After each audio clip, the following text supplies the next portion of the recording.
So, what is the science behind love?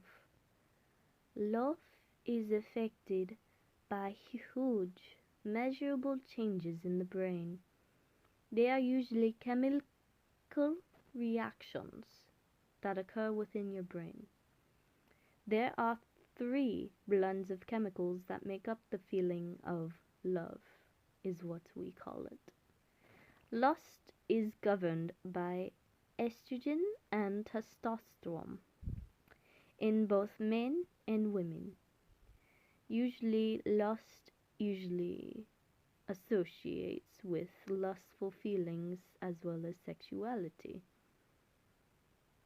That usually governs the physical attraction or the sexual attraction. Attraction is driven by adrenaline, dopamine, and serotonin. These same chemicals are released by exciting novel experiences. Some examples of some experiences that might release these hormones as well are roller coasters or anything that is very high adrenaline. Usually, dopamine is the feel good hormone, which is the reward system of the brain to encourage further behavior associating with that. Long term attachment is governed by oxytocin and vasopressin, which encourages bonding.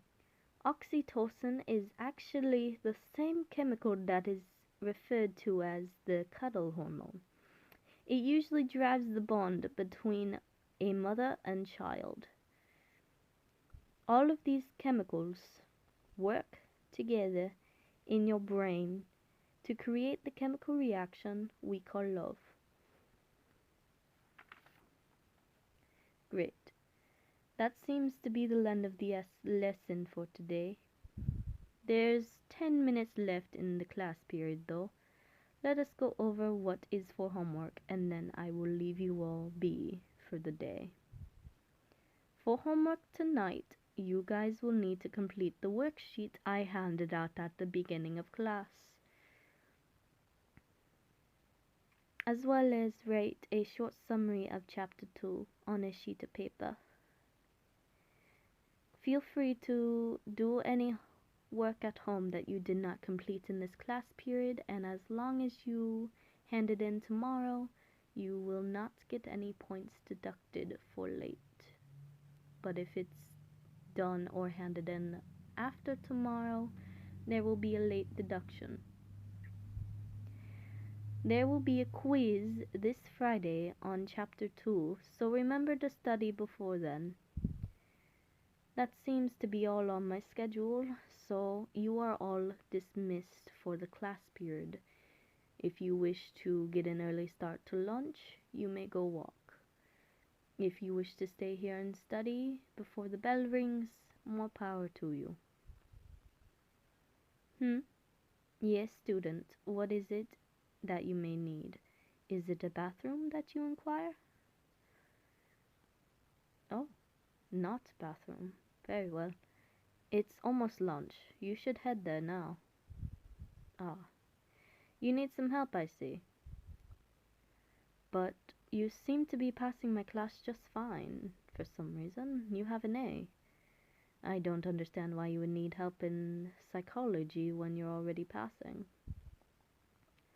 Oh, I understand. You need help with another subject. What may that subject be? Algebra. Man, it's been forever since I taught that subject. So, I wonder why you went to me of all people. Why me as a teacher instead of your math teacher? I understand that they do study lessons as well. Oh, I see. They are not available for studying today, and you have a quiz on it today, correct? So you wanted to get in some last minute studying.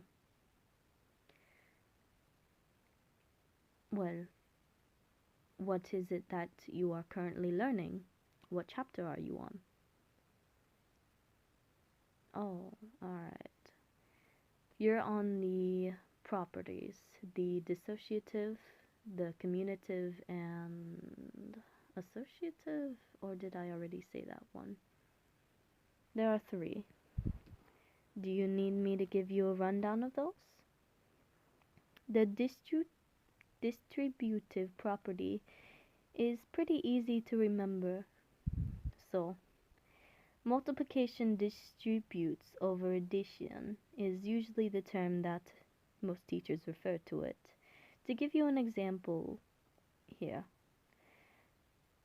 it's mainly called A parentheses B plus C parentheses equals AB plus AC. In numbers, this means, for example, that 2 parentheses 3 plus 4 parentheses equals 2 times 3 plus 2 times 4. So, anytime they refer to a problem and ask you to use that property, they want you to take something through the parentheses or factor something out.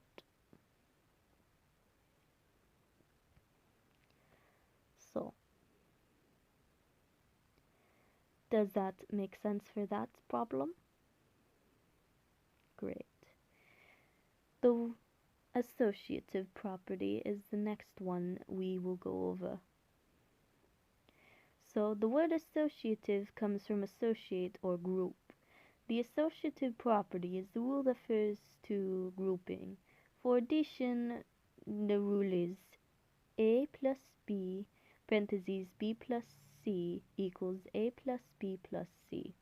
In numbers, this means 2 plus parentheses 3 plus 4 parentheses equals parentheses 2 plus 3 parentheses plus 4. For multiplication, the rule is A parentheses BC parentheses equals AB parentheses C. In numbers, this means 2 parentheses 3 times 4 parentheses equals parentheses 2 times 3 parentheses 4. Does that make sense? So it pretty much means that you're grouping two different factors together within the same problem. Does it make more sense now? Good. The commutative property. The word commutative comes from commute or move around. So the commutative property is the one that refers to moving stuff around. For addition, the rule is A plus B equals B plus A. In numbers, that means 2 plus 3 equals 3 plus 2. For multiplication, the rule is AB equals BA. In numbers, this means 2 times 3 equals 3 times 2. It pretty much means that you have to flip stuff around. It's quite simplistic in nature. Does that make more sense? Good. So, how about if you try to do those problems on your worksheet? Great. You're doing very well on it. I'm very glad that you are my student and you asked me for help. It's been a very long time before I did this again. I used to teach algebra a couple of years ago, actually. It's been recently that I moved on to science and all those other subjects. So I'm very glad that I could reminisce over math. I see that there's a English paper on your desk. May I inquire what it's about? Oh, you need to write an essay. I actually have some good tips for you. So for really good essays, what you need to do, instead of writing it off like only to grab the reader's attention, you have to display facts and reasons. That's usually what I do for essays.